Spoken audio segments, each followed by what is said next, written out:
Baik, selepas 2 hari, tiada sebarang majlis perhimpunan susulan larangan aktiviti mahupun majlis sosial berkaitan pilihan raya yang bermula Isnin lalu, politik di Melaka kelihatan lebih tenang dan fokus kini lebih terarah kepada mendekati pengundi. Suara dan harapan rakyat di 28 kawasan ataupun Dewan Undangan Negeri kepada sesiapa saja yang diberi mandat selepas PRN yang bermula 8 November depan antara yang menjadi tumpuan. Dan untuk mendapatkan perincahan lanjut, kita bersama dengan Wakil Esrak Wani Melaka, Syuhada Kadir. Silakan Syuhada. Baik, kita tahu bahawa sebelum ini Menteri Kesihatan Khairy Jamaluddin telah memaklumkan larangan aktiviti perhimpunan ataupun majlis-majlis sosial berkaitan dengan pilihan raya yang bermula sejak Isnin lalu lagi sehingga 27 November ini. Dan apa yang saya boleh kongsikan, sememangnya sejak 2 hari ini tiada politik di Melaka ini sedikit tenang, tiada apa-apa majlis perjumpaan dan hanya sidang media oleh pemimpin politik sejak Isnin hari itu lagi. Dan apa yang menjadi tumpuan kami di Melaka ini adalah apa harapan rakyat, apa suara rakyat di 28 kawasan DUN ini mahukan kepada sesiapa sahaja yang bakal mengambil alih tampuk pimpinan selepas pilihan raya negeri pada 20 November ini. Dan antaranya saya sempat mendapatkan reaksi rakyat di beberapa kawasan DUN, antaranya di DUN Pantai Kundo dan juga yang terbaru di DUN Durian Tunggal. Yang menariknya di DUN Durian Tunggal ini, untuk pengetahuan, DUN Durian Tunggal ini merupakan kawasan pertama apabila memasuki ke negeri Melaka, memasuki sahaja Plaza Tol Aikroh di negeri Melaka ini.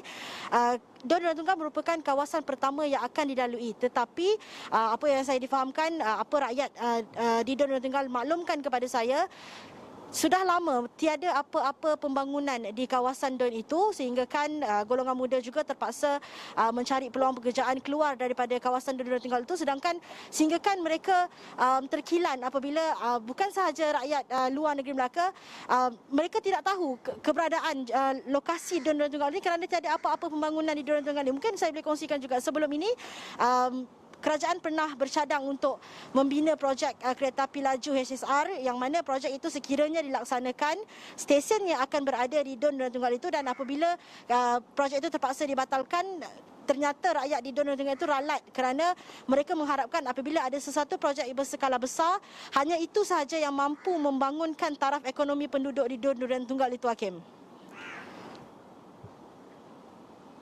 Baik, Syuhada, dan bercakap mengenai soal DUN ini juga, ketika ini banyak parti-parti politik sudah menyatakan kesediaan untuk bertanding di dalam PRN Negeri Melaka, dan terbaru kita dimaklumkan Ahli Parlimen MUA yang juga pengasas muda turut berada di Negeri Melaka mengumumkan sesuatu penglibatan muda dalam PRN Negeri Melaka kali ini.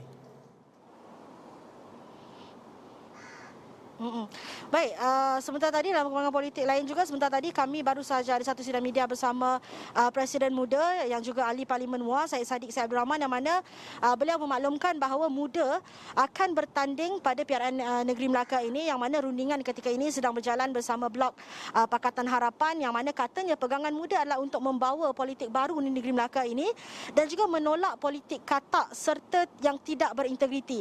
Yang mana katanya ketika ini rundingan bersama Blok Pakatan Harapan sedang dijalankan, termasuk soal agihan kerusi. Kita dengarkan apa yang dikatakan oleh beliau.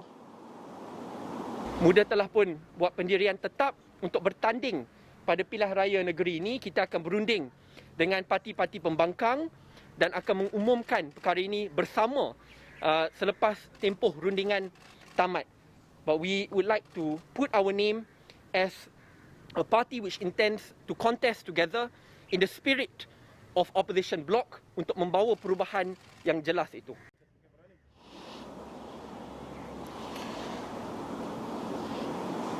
Baik, itu apa yang dikatakan oleh Ahli Parlimen MUA itu, yang diadakan sidang medianya diadakan secara ringkas di bangunan State Heights di Bandaraya Melaka ini. Dan katanya apabila diajukan soal siapakah calon yang akan muda ketengahkan, katanya perkara itu masih lagi di peringkat perbincangan yang akan diumumkan bersama Blok Pakatan Harapan dalam masa dekat. Dan saya pasti pelbagai lagi persoalan berhubung pilihan raya negeri Melaka ini masih menjadi tanda tanya, masih menjadi teka-teki sehingga hari ini. Dan tentunya saya dan rakan setugas Faris Azman yang berada di negeri Melaka ini akan membawa perkembangan dari semasa ke semasa, Hakim. Baik, terima kasih Syuhada Kadir atas perkongsian itu tadi. Pilihan raya negeri Melaka akan berlangsung 20 November ini, di mana hari penamaan calon pada 8 November nanti.